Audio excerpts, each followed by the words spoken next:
Halo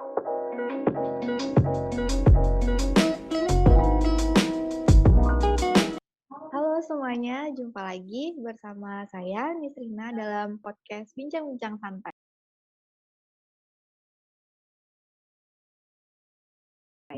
Nah, hari ini kita mau membahas nih mengenai ASN. Jadi kita kedatangan tamu, ada Mas Muson dan Mas Des. Halo Mas, apa kabar? Halo, salam kenal semuanya. Halo, Mas Des? Ya, baik, alhamdulillah. Ya, oke.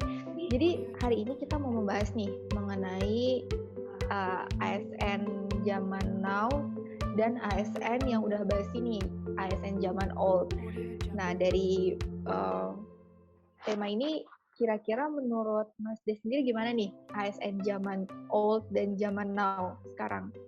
Oh iya, terima kasih Mbak Nisrina. Iya nih, untuk PNS zaman old ini kita lihat kalau di masyarakat tuh paradigma PNS zaman old itu PNS yang malas, yang malah ingin dilayani, yang ingin mendapatkan fasilitas lebih, yang harus dihormati, tidak ada integritas. Selain itu juga kalau kita lihat PNS zaman old itu nggak ada rasa tanggung jawabnya, jadi kerjanya pun hanya sembarangan, tidak menyelesaikan pekerjaannya. Nah, kita sebagai PNS muda, PNS milenial ini harus merubah itu semua.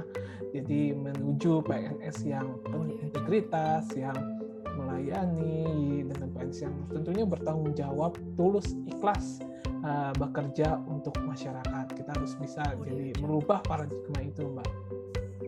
Nah, menarik banget nih Mas membicarakan tentang tanggung jawab dan integritas ya. Jadi zaman milenial ini bukan hanya tuntutan untuk yang muda-muda mungkin ya, tapi untuk semua kalangan usia yang ada pada zaman ini gitu. Nah, kalau dari Mas Muson sendiri gimana tuh Mas? Iya Mbak, kalau Mas Des tadi menyebutkan lebih ke nilai akuntabilitas ya. Mungkin kalau saya lebih menyoroti ke nilai-nilai nasionalisme Mbak.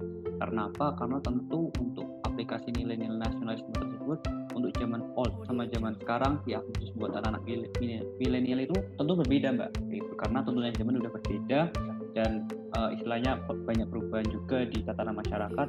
Jadi harapannya untuk anak-anak milenial yang saat ini mungkin sudah digadang-gadang menjadi, harapannya bisa membawa perubahan Indonesia tapi tetap menerapkan atau mengaplikasikan nilai-nilai nasionalisme seperti setia pada Pancasila, kemudian tidak lupa dengan peran-peran ASN khususnya dalam melayani masyarakat.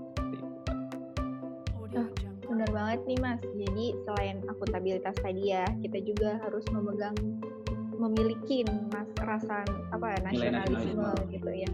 Ya benar banget. Nah selanjutnya itu selain akuntabilitas, selain nasionalisme tuh juga mungkin sangat penting ya bagi ASN untuk dapat memiliki etika publik yang baik ya dari dalam melayani gitu. Jadi kayak seperti kita sering lihat mungkin masih ada beberapa yang melayaninya masih diskriminatif gitu, masih suka membeda-bedakan mana yang mungkin dari orang perkotaan sama pedesaan dibedain, yang kaya sama yang miskin dibedain gitu. Jadi baiknya kita ini yang generasi baru nih memperbaiki itu gitu. Jadi kita harus memberikan pelayanan dengan etika yang baik kepada siapapun gitu ya. Benar sekali Mbak, setuju saya. Oke.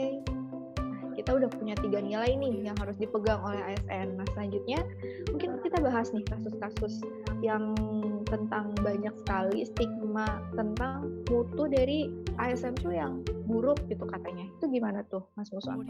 Ya Mbak, karena berkaitan dengan mutu tentu kita sering membandingkan ya antara mutu atau pelayanan mutu di bidang di pemerintah maupun di swasta gitu. Karena tentu sangat berbeda. Dan yang lebih parahnya lagi, yang pemerintah yang cenderung stigmanya negatif. Karena apa? Saat ini cenderung lebih berbelit, kemudian metode atau cara-cara yang dilakukan itu masih sangat konvensional, kemudian rawan adanya suap atau pungli gitu. Maka dari itu masyarakat itu lebih menghindar atau saat ini lebih malas untuk mengurus ke pemerintah, lebih milih ke swasta.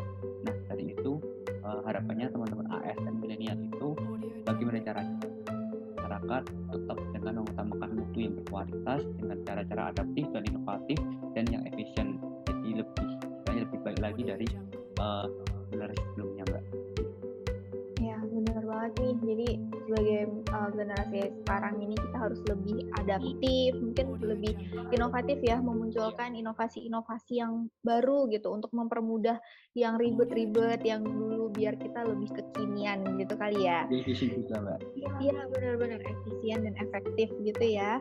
Jadi benar banget kita harus memegang kualitas mutu dari pelayanan sebagai ASN. Nah, selanjutnya ini yang paling familiar atau sering kita dengar tentang korupsi nih. Gimana nih menurut Mas Des, korupsi sendiri yang sering terjadi di lingkungan ASN? Iya, benar sekali nih Mbak. Ini bukan hal yang baru lagi ya tentang korupsi. Setiap waktu sering kita dengar bahwa banyak ASN yang tersangkut masalah korupsi. Korupsi mulai dari masalah hal-hal yang kecil seperti telat datang, korupsi waktu, hingga korupsi yang jelas-jelas nyata seperti contohnya kita pernah temui itu pada saat masa Lebaran ada pejabat pemerintah lurah itu meminta uang kepada masyarakat swasta karena ingin terlihat mewah di masyarakat pada saat Lebaran. Itu kan tidak mencerminkan sebagai seorang PNS yang harusnya itu hidup sederhana, hidup yang jujur, yang menjadi role model atau menjadi panutan dari masyarakat. Itu Mbak, kalau masalah korupsi yang terjadi. Iya, benar banget nih ya Mas Des. Jadi sekarang itu banyak orang yang suka hidup mewah biar bisa dilihat keren gitu ya. Tapi seharusnya kita lebih sederhana aja, tapi banyak duit ditabung gitu-gitu Itu ya. tabungannya invest ya. Iya, dan biar kita juga tidak tergiur untuk melakukan hal-hal seperti korupsi dan lain-lain. Kita sebagai ASN harus anti korupsi, benar banget nih. Jadi kita udah punya 5 nilai ya, akuntabel, nasionalisme, etika publik, komitmen mutu, dan anti korupsi atau biasa disebut juga dengan aneka ya. Aneka. Nah, nilai-nilai yang harus dipegang oleh ASN. Ya, obrolannya sangat menarik nih membahas tentang ASN ini. Namun sayang waktunya kayaknya sudah selesai, kita udah habis. Mungkin kita bisa membuat podcast selanjutnya lagi, membahas yang lebih detail lagi maksudnya. Terima kasih sudah hadir di sini berbincang-bincang bersama. Terima kasih semuanya. Semoga selalu sehat dan kita dapat menjadi ASN yang profesional dan beraneka. Oke, semuanya.